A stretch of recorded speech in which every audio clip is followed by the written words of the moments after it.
بسم الله الرحمن الرحيم.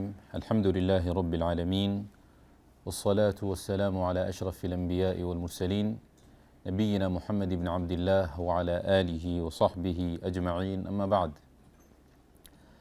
وبرنامج كينا دروس رمضانك oo aan ugu faa'iideysan doono arrimaha iyo axkaamta ku saabsan soonka bisha Ramadaan.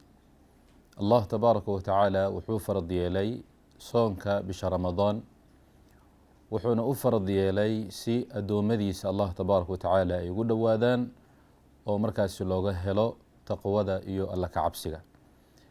Waxaan maanta insha Allah tacaala dul istaagi doonaa soonka muxuu yahay, mafhuumu siyaam, sidoo kale aragtida bisha Ramadaan iyo xikmada Allah tabaaraka wa tacaala uu ka lahaa amarka soonka bisha Ramadaan. Marka koowaad, soonka xagga luqa ahaan waxaa la yidhahdaa al-imsaak. Shay kasta oo qofka uu ka afreebto ayaa soon la yidhahdaa. Min xayثu luqa, qofka maalanba hadduu aamuso waxaa la yidhahdaa saami can ilkalaam, wuxuu ka afreebtay hadalkii.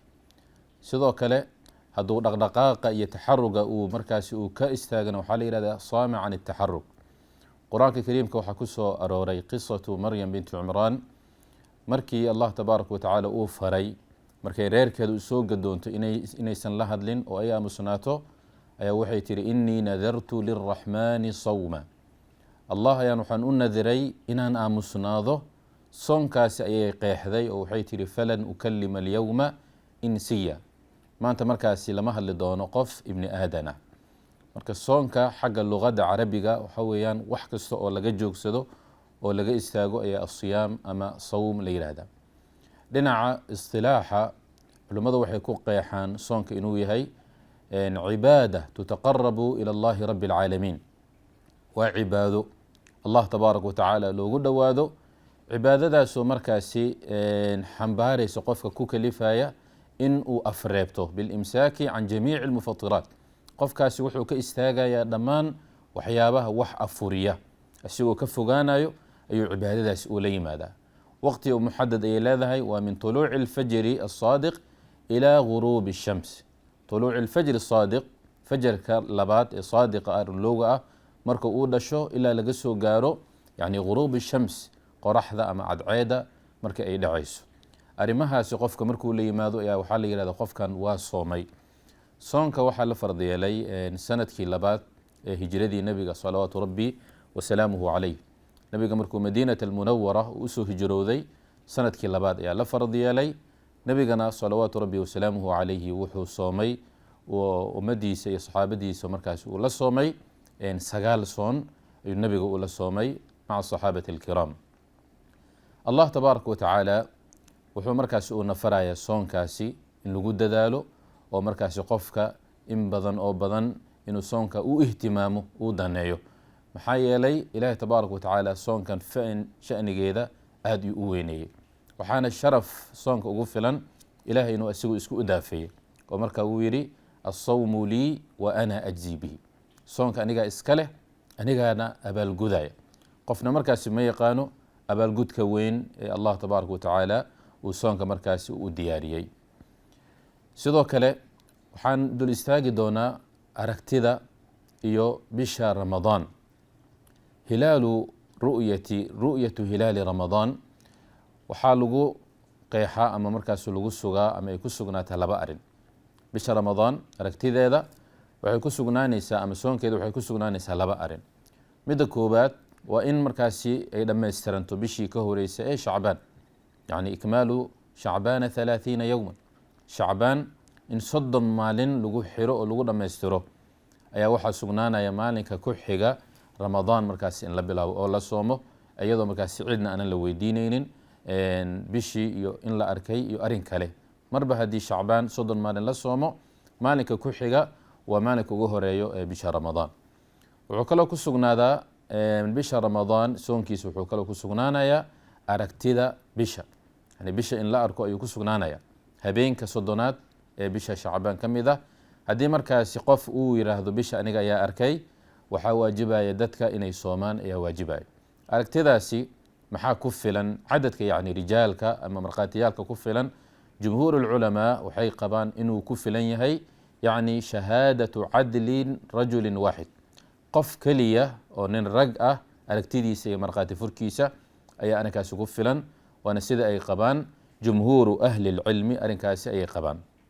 maxaa yeelay waxaa arrinkaasi loo daliishanaya ibnu cumar xadiiskii ka sugnaaday oo nabiga sala allahu calayh wasalama uu ka warinayay, taraa annaasu alhilaal, dadka waxay markaasi istusinayeen bishii, markaasaa nebiga u sheegay buu yidhi aniga inaan arkay, nebigana wuxuu faray ummadiisii saxaabadiisa inay soomaan. sidoo kale xadiis kale ee sugnaaday oo nabiga sala allahu calayh wasalam nin acraabi ah oo reer baadiye ah oo miyigaasi ka yimid ayaa nebiga u yimid, markaasuu yihi waxaan arkay bishii ramadaan. nabiga sala allahu calayh wasalama ninkii waa dhaariyey, markaasuu ku yihi atashhadu an laa ilaaha ila allah wa ana muxamadan rasuulullah. nacam buu yihi ashhadu an laa ilaha ila allah wa ana muxamadan rasuulullah. yani shahaadateynka markuu la yimid nin muslim inuu yahayna u cadeeyey, nabiga wuxuu faray dadka kale inay soomaan. dumarka arrinkan iyo aragtidooda hadday arkaan yani bisha iyo ramadaan ma lagu soomi karaa aragtidooda? culimmadu waxay yidhaahdaan maya, maxaa yeele maqaamkan waa maqaam u gaar ah, ragga ayuu gaar u yahay. marka laba dumar iyo saddex dumar hadday arkaan bisha ramadaan laguma soomaayo, laakiin waxaan ku soomaynaa hal nin ah ama laba nin oo markaasi caadiliin ah oo ahlulcadli ah, ahlushahaado ah, aragtidooda ayaa lagu soomaya. sidoo kale bisha haddii laga arko manaatiqda u dhow dhow meelaha dadka kale ay degan yihiin, waxaa laga qiimeeyaa almataalicu walmaghaarib, yani qorax ka soo baxa iyo qorax dhaca ayaa laga qiimeynaya. maalan ba dowladda nugu dhow ee nala jaarka ah, haddii markaasi aan isku waafaqsannahay xilliga qoraxdooda ay soo baxayso iyo xilliga qoraxda ay dhacayso, dadka kale markaa iyagana way la soomi karaan, waana inay markaasi muwaafaqa ay timaado fi lmataalici walmaghaarib. laakiin haddaysan isku waqti ahayn ay kala duwan yihiin, maalan ba waxaa kala duwan xiliyada salaada ay dukadaan waqti ahaan, sidoo kale waxaa kala duwan xiliyada qoraxda ay soo dhalanayso ama ay dhacayso. marka dowladda dhinaca kale haddii laga arko, dowladda kale kuma waajibayo iyagan inay la soomaan, kuma waajibayo. waxaa kaloo aad iyo aad u qiimo badan dadka muslimiinta ah ee jamaacada ah inay ilaaliyaan yani wuxdada iyo midnimada iyo midowga oo allah tabaaraka watacala qur-aankiisana uu ku baaqay, wactasimuu bixabli illaahi jamiican walaa tafaraquu. marka waxaa aad loogu qurux badan yahay maalinka ramadaan oo ilaahay tabaaraka watacaala ugu talagalay qur-aan aqrin iyo addoommadiisa inay ugu soo dhowaadaan, oo shayaadiintii laga xirxiray oo albaabihii jannada markaasi la furay. addoommada muslimiintana waxaa aad u qurux badan inay ahaadaan qalbi rajulin waaxid, yani hal qalbi inay ahaadaan, midnimadii iyo walaaltinimadii inay markaasi ay nooleeyaan oo kor ay u qaadaan. sidaa darteed waxaa aad loogu qurux badan yahay bisha ramadaan in khilaaf markaasi dadki markaasi ay sameeyaan, maalinna qolo hebel ay soomaan, maalin kalena qolo hebel ay soomaan, oo halkaasi uu ka yimaado shiqaaq iyo khilaaf iyo dadkii inay ku kala qaybsamaan. arrinkaasi aad ayaa loogu qurux badan yahay. waxaa marka aad u fiican in looga dambeeyo arrimaha noocan ah ulil amr, dadka maamulkaasi loo dhiibay, la siyama wasaaradda arrimaha diinta oo kale, oo ayaga markaasi arrinkaasi u xeydxeyta oo dadaal badan ku bixinaya bishii iyo sugnaanshaheeda.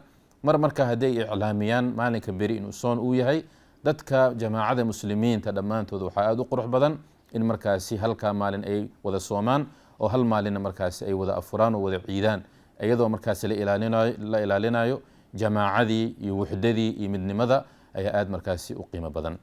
sidoo kale soonka waxaa fadli ugu filan allah tabaaraka watacaala inuu ballan qaaday qofka hal maalin keliya daraaddiisa u sooma, allah tabaaraka watacaala inuu ka fogeynayo 70 sano, 70 deer meel loo socdo ayuu ilaahay tabaaraka watacaala uu ka fogeeyaa.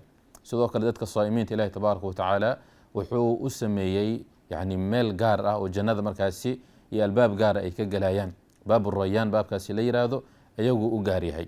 min ajli hada waxaa aad u qurux badan ruux kasta oo muslimka ah bisha ramadaan inuu cibaadada iyo wax kastoo allah tabaaraka watacaala loogu dhowaanayo inuu ku dadaalo ayaa aad iyo aad u wanaagsan. nabigana sala allahu alayh wasalam aad ayuu u dadaali jiray bisha ramadaan, laa siyama maalmaha ugu dambeeyay fi lcashri alawaakhir. wuxuu kaloo aad ugu dadaalay nabiga sala allahu alayh wasalama bixinta iyo taakulaynta iyo masaakiinta oo la garab istaago oo markaasi wax la siiyo lagu sadaqadaysto ayuu aad ugu dadaalay. marka waa shahru alacmaali الصaalixaat wa shahru الsadaqaat, waa bishaasi acmaasha wanaagsan aad loo badiyo, sidoo kale sadaqada iyo waxyaabaha allah tabaaraka watacaala loogu dhowaadana aad iyo aad loo badiyo. xikmada allah tabaaraka watacaala uu ka leeyahay bisha ramadaan iyo soonkeeda muxuu noqonayaa? ilahay tabaaraka watacaala min asmaa'ihi alxusnaa waxaa ka mid ah alxakiim, wa alla tabaaraka watacaala xikmad badan. shay weliban ilahay tabaaraka watacaala wuxuu dhigaa halka ay ku habboon tahay, ay ku qurux badan tahay ayuu dhigaya. alxakiim magacaasi wuxuu ka yimaadaa mushtaqun min alxukmi walxikma, yacni xukunka iyo xikmada labadaba ilahay isaga iska leh. maxaa yeelay allah tabaaraka watacaala xukunka markuu shay uu jideenayo ama uu tashriicinayo oo axkaamta ka mid ah, axkaam kasto markii la fiiriyo ama xukun weliba markii la fiiriyo waxaa ku hoos duugan xikmado iyo xikam baaliga ah oo aad u qiimo badan oo sareeya ayaa ku hoos duugan. marka xikmadaha allah tabaaraka watacaala uu u jideeyey soonka bisha ramadaan qayb ka mida ilahay tabaaraka watacaala isiga ayaa na baray oo asigaa noo sheegay. allah wuxuu yidhi yaa ayuha aladiina aamanuu kutiba calaykum asiyaamu kama kutiba cala aladiina min qablikum lacalakum tattaquun. duulka allah iyo rasuulkiisa rumeeyeyo waxaa laidinku waajib yeelay oo laidinku farad yeelay soonka bisha ramadaan si markaasi la mida sidii ummadihii idinkaga horeeyey ee soonkaasi loogu waajib yeelay. ilahay tabaaraka watacaala wuxuu markaasi caddeeyey xikmada laga leeyahay soonka ramadaan waa lacalakum tattaquun, in allah tabaaraka watacaala aad markaasi kaga cabsataan, qalbigiina markaasi uu ku khushuuco, qalbigiina markaasi uu ku jilco, ilahay tabaaraka watacaala cabsidiisa iyo khashyadiisana laydinka helo. allah tabaaraka watacaala arrimaha waxyaabahan uu jideenayo xikmo badan ayay leeyihiin. xikmadahaasi waxaa ka mid ah kuwa bini aadanka garaadkooda iyo fahamkooda iyo aqoontooda uusan gaari karin. waxaa kaloo ka mid a kuwa allah tabaaraka watacaala isaga qeexayo o isaga u sheegaya. waxaa kaloo ka mid a xikamta qaar ka mida bini aadanka in loo furo ay fahmaan, xikamta qaar ka mid ahna aysan fahmi karin. marka xikmadaha culummada ay sidoo kale ay sheegaan waxaa ka mid ah yani oo laga helayo bisha ramadaan iyo soonkeeda laga helayo ama loo jideeyo waxaa ka mid ah allah tabaaraka watacaala in markaasi uu na baro nicamta uu na siiyey. maxaa yeele ruuxa bini aadanka ah maalin kasta waxaa loo ogolaa qabla ramadaan cuntadii inuu cuno, waxaa loo ogolaa cabitaankii inuu cabo, waxaa loo ogolaa yani firaashka xalaalka ah inuu sameeyo. laakiin bisha ramadaan waxyaabahaasi oo dhan allah tabaaraka watacaala waa ka reebay. cuntadii xalaalka ahayd, cabitaankii xalaalka ah kasabkiisa ahaa, sidoo kale reerkiisa iyo firaashkiisii xalaalka ahaa xilligaas looma ogol. markaasuu qofku uu fahmaya nicmo waaweyn oo allah tabaaraka watacaala uu siiyey. sidoo kale xikmadaha waxaa ka mid ah qofka muslimka ah marka uu soomo wuxuu dareemaa gaajo ayuu dareemaya. gaajadaasi qabla sawmihi dad ayaa arrinkaasi ku jiray, isaga intuunan yani soomin ka hor dadka masaakiinta ah ee fuqarada ah ee waxba markaasi aanan haysanin nafaqo markaasi biil ama waxyaaban ay kusoo iibsadaan waxay ku jireen gaajadan iyo dhibkan ayay ku jireen. ruuxa muslimka arrinkaasi marka uu ogaado markaasuu wuxuu dareemaya dadka walaalihiisa ah inuu markaas uu garab qabto, uu garab istaago ayuu dareema. waxaa kaloo ka mid ah xikmadaha soonka bisha ramadaan nafsadda inay ku xoogeysato taacaadka, sidoo kale shahwadana la burburiyo. lanna nabiga salawaatu rabbi wasalaamuhu calayh marka uu tilmaamayey dhalinyarta uu la hadlayay wuxuu yidhi yaa macshara ashabaab man istataaca minkum albaa'ata falyatazawaj. yani wuxuu la hadlay nabiga sala allahu alay wasalam gaashaanbuurta iyo dhalinyarta jamaacadooda ayuu la hadlay. markaasuu ku yidhi qof kasto oo idinka mida oo awoodaya in markaasi uu guursado ha guursado, waman lam yastatic facalayhi bisawm. qofkaanan awood u lahayn guurka nabiga sala allahu alay wasalam wuxuu faray in markaasi uu soomo ayaa la faray. soonkaasi maxaa loo farayaa? fainahu lahu wijaaun, wuxuu u yahay gaashaan ayuu u yahay. marka soonka waxay gaashaan u noqonaysaa ruuxa muslimka ah, waxayna kaga gaashaantaa oo markaasi ay ka ilaalinaysaa waxyaabihii xuma uu ku dhici lahaa, macaasidii iyo munkaraadkii. maxaa yeelay nafsadda marba haddii loo diiday ayadana ay ku qanacsanaatay waxyaabihii xalaalka u ahaa ee loo ogolaa oo maalanba cuntadii, cabitaankii, reerkii, gogoshii iyo firaashkii oo xalaal u ah ayaa loo diiday. marka waxyaabahan kale ee xuxun ee macaasida ee ilaah tabaaraka watacaala agtiisana loogu fogaado inay aada ugu fogaato waa u fududaanaya. marka waxaa laga helaya waxay tahay in qofka muslimka ah nafsadiisa uu ku xoogeysto awoodda marka allah tabaaraka watacaala uu u siiyo cibaadaadka iyo arrimaha wanaagsan ee ilaah tabaaraka watacaala agtiisa loogu dhowaanayo. sidoo kalena shahwadiisa inuu buriyo, nafsadiisa iyo waxyaabaha ay jeceshahayna arrinkaasi uusan ku raacin.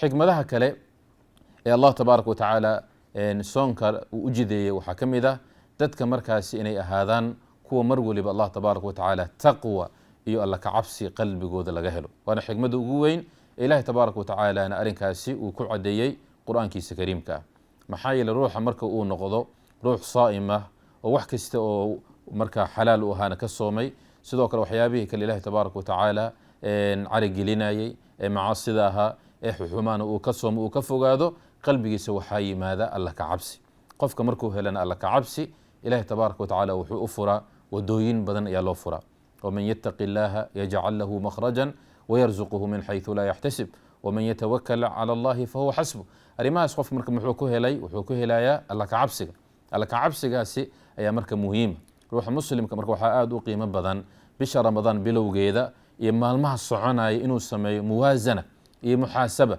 nafsadiisa inuu la xisaabtamo 5 maalin ayaa ramadaan yani laga soo gudbay 10 maalin ayaa laga soo gudbay maxaa iska kay bedelay nafsadeyda maalinkii ramadaan bilowgeeda sidaan ayay ahayd halkan ayay joogtay maanta xaggee joogtaa taqwadii maxaa markaasi aan ka faa'iidaystay maxaa iga soo kordhay inaan jeclaysto Allah tabaaraka wa tacaala waxyaabaha uu jecel yahay waxyaabaha uu neceb yahay inaan ka fogaado yani qalbigayga darajaday ka soo gaartay ruuxa muslimka inuu arrinkaasi uu sameeyo muxaasaba uu la yimaado aad iyo aad ay u qiimo badan tahay ikhwatii fillah sidoo kale waxaa aad u qiimo badan xilligan iyo waqtigan kooban Allah tabaaraka wa tacaala nagu galadaystay run ahaantii waa waqti qiimo badan oo dahabi ah qof kastan ilaahay tabaaraka wa tacaala ma waafajiyo laakiin ruuxa la waafajiyey da lagu soo gaarsiiyey sidoo kale caafimaad lagu soo gaarsiiyey waa inuu ka faa'iidaysto maxaa yeelay waa muddo kooban dhowaanna waa iska go'aya waa iska dhammaanaya marka ruuxa waxaa fiican inuu la saaxiibo dadka wanaagsan ee saalixiinta ah ee markaas hormuud ugu noqonayo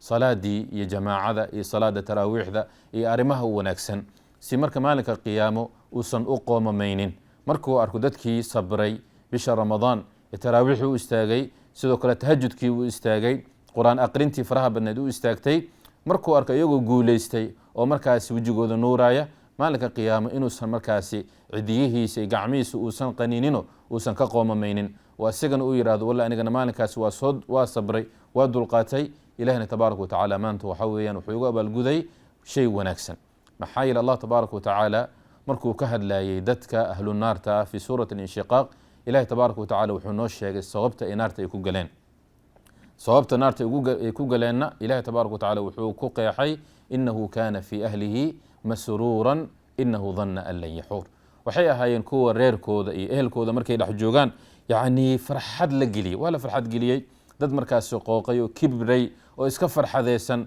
oo markaasi aakhiro iyo fikirkeeda iyo Allah tabaaraka wa tacaala muxuu jecel yahay ilaahay muxuu neceb yahay aanan ka fikirin ayay ahaayeen laakiin ruuxa markuu ahaado ruux reerkiisa markuu ku jiro ilaahay tabaaraka wa tacaala yani muxuu jecel yahay ka fikiraya oo ku dadaalaya acmaasha saalixaadka ee wanaagsan ee nafsadiisa dhibaya maalinka qiyaamo waa mahdinaya markii gacantiisa midig laga siiyo kitaabkiisa markaas wuxuu leeyahay walle waan u maleynayay in gacanta midig aan ka qaadan doono kitaabkayga midig ha u muqra'u kitaabiya bal kaalay fiiriya kitaabkayga ila aqriya oo ila fiiriya markaasuu leeyahay waan u maleysanayay ilaahay tabaaraka wa tacaala abaalgudkan inuu siinayo maxaa yeele maalinkii adduunyo ayuu asiga markaas soo jabay uu sabray acmaashii iyo waxyaabihii wanaagsanaa ee Allah tabaaraka wa tacaala uu jeclaana markaasi ku soo dulqaatay uu ku sabray Allah tabaaraka wa tacaala hana waafajiyo يعني توفيقda oo Allah tabaaraka wa tacaala bishan kuwii dunuubtooda la dhaafay oo raqabadooda iyo luquntooda naarta lagu xureeyay ilaahay tabaaraka wa tacaala hanaga mid yeelo oo axaadiista waxay qeexeen ama ay sugeen nabiga sallallahu alayhi wasallam inuu tilmaamay ilaahay tabaaraka wa tacaala habeen kasta oo ramadaan ka mid ah wuxuu leeyahay utaqaa min an-naar kuwa naarta laga xureenayo wadaalika fi kulli layla habeen kasta oo arrinkaas ay dhacdaa marka waxaa aad u fiican qofka inuu ku duceysto bisha ramadaan الله تبارك وتعالى نارت إنه كحريو إنه بذي دعادي المؤمنين عائشة رضي الله عنها نبي مركاسي كبرت يوها اللهم إنك عفو تحب العفو فاعف عنا نسأل الله وإياكم أن يجعلنا من الفائزين هذا وبالله التوفيق والسلام عليكم ورحمة الله وبركاته